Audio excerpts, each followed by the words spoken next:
Episode की शुरुआत में हम देखते हैं कि सारे सोल्जर्स मिलकर किंगपिन को अरेस्ट करके किंग के पास लेकर जाते हैं। किंग उस पर बहुत गुस्सा होते हैं। वो उस पर इल्जाम लगाते हैं कि किंगपिन ने उन्हें मारने की कोशिश करने के साथ ही साथ उसी ने ली सूजी के मैंसन में नानयांग पर भी हमला करवाया था।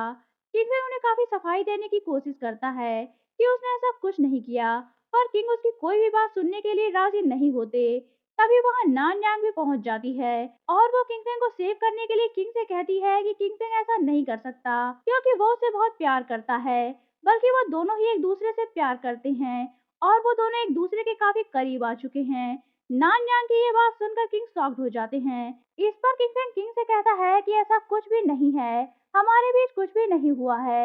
इस पर नानयांग एक जोरदार थप्पड़ किंगपिन को जड़ देती है और उसकी बोलती बंद कर देती है। इस पर किंग काफी परेशान हो जाते हैं। इधर आबू कैप्टन डुओ के साथ मिलकर ली सूजी की कब्र खोद रही होती है। इस पर ली सूजी उसे समझाता है और कहता है कि मुझे भी किंगपिन का इंतजार है क्योंकि मेरी पूरी फैमिली की जिंदगी किंगपिन के हाथों में ही है। मैंने उसे तुम्हें प्रोटेक्ट करने का वादा किया हुआ है, इसीलिए मैं तुम्हें पैलेस नहीं जाने दे सकता। इस पर आबू उसे वादा करती है कि अगर वो उसे पैलेस जाने दे तो वो उसके लिए रॉयल सील ला देगी और उसे एम्परर बना देगी। आबू की ये बात ली सूजी की समझ में आ जाती है और वो उसे पैलेस जाने की परमिशन दे देता है। इधर पैलेस में मजबूरन किंग नानयांग और किंगपिन की शादी करने का डिसाइड कर लेते हैं, जिस पर नानयांग काफी खुश होती है। किंगपिन उसके पास आता है और उसे शादी करने से इनकार करता है। इस पर नानयांग उसे ली सूजी की डायरी के बारे में किंग को बताने का कहकर उसे ब्लैकमेल करने लगती है। तभी किंगपिन उसे डायरी जैसी एक और डायरी दिखाता है जिसे वो पहले से तैयार करके इस डायरी के मैटर को सॉल्व करने के लिए लेकर आया था। वो कहता है कि मैं ये डायरी अपने साथ ही लाया हूँ, इसमें तुम्हारे पुराने सारे क्राइम्स के बारे में लिखा हुआ है। अगर तुम किंग को इसे दिखाना चाहो तो मैं तुम्हारे साथ चल सकता हूँ। उसकी इस बात को सुनकर नानयांग समझ जाती है कि अब उसकी कोई भी दाल गलने वाली नहीं है। किंगपिन वो डायरी उसे थमा कर चला जाता है। इधर अब वो कैप्टन डुओ और यान जियान के साथ पैलेस पहुंचती है तो गार्ड्स उसे अंदर जाने की परमिशन नहीं देते। इस पर वो अपना गेटअप चेंज करके अपने आप को ब्लैक बर्ड नेशन की प्रिंसेस बताकर पैलेस में एंटर कर जाती है और किंग के पास पहुंचकर अपनी ट्रैवलिंग की लंबी चौड़ी कहानी सुनाती है, जिसे सुनकर किंग उसका वेलकम करते हैं और उसके लिए दावत का इंतजाम करते हैं। वो अब उसे कुछ दिन वहां रुकने के लिए कहते हैं। वो उसे बताते हैं कि उनकी बेटी की शादी होने वाली है और उसे इस शादी को अटेंड करने के लिए कहते हैं। ये सुनकर अब वो थोड़ा हैरान होती है। तभी वहाँ किंगफिंग आता है, उसके साथ नानयांग भी होती है। किंगफिंग उसे वहाँ उस शादी को तोड़ने के लिए किंग से बात करने के लिए लाया होता है। उन दोनों को एक साथ देखकर आबू का खून खौल उठता है और वो किंगफिंग को गुस्से से पुकार उठती है। इस पर किंग हैरान होते हैं और पूछते हैं कि तुम उसे कैसे जानती हो।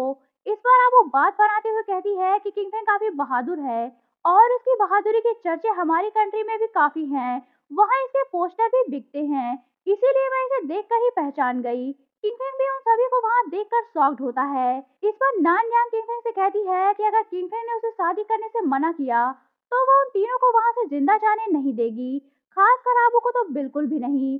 उसकी इस बात पर किंगफिंग किंग से कुछ नहीं कह पाता, पर आबू का गुस्सा उन्हें एक साथ देखकर बढ़ता ही जा रहा होता है। इस पर वो काफी ज्यादा ड्रिंक करके अपने कमरे में नशे में धुत पड़ी होती है तो किंगफिंग उसके पास आकर बैठ जाता है।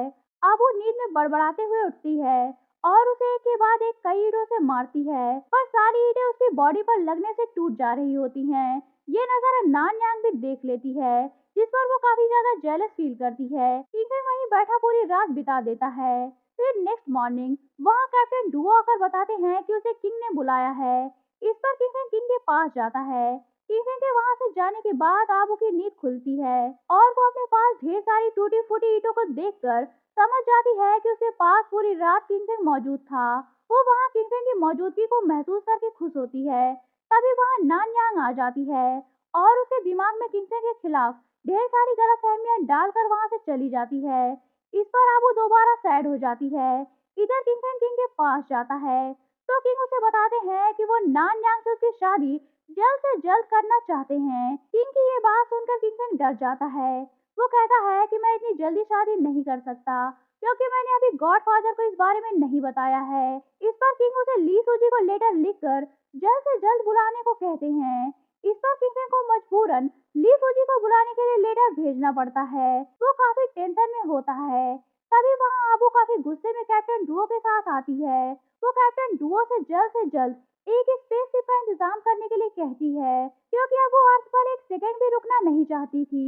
उसकी ये बातें किंगफिंग सुन लेता है और उसे रोकने के लिए उसे उठाकर अपने कमरे में लेकर आता है। किंगफिंग उसे कहीं भी जाने से मना करता है, पर आबू उसे ताना मारते हुए कहती है कि तुम जो कर रहे हो करो, मैं तुम्हारे और नानयांग के बीच नहीं आऊंगी। किंगफिंग उसे समझाने की कोशिश करता है कि वो नानयांग से शादी नहीं करेगा, पर अब वो नहीं मानती। वो कहती है कि वो वहाँ पैलेस में उसके लिए बिल्कुल भी नहीं आई है। वो तो वहाँ रॉयल जेट सील को ली सूजी के लिए लेने आई है। इतना कहकर वो वहाँ से अपने कमरे में चली जाती है। किंगफिंग उसकी बातें सुनकर शॉक्ड हो जाता है। तभी वहाँ कैप्टन डुओ आते हैं।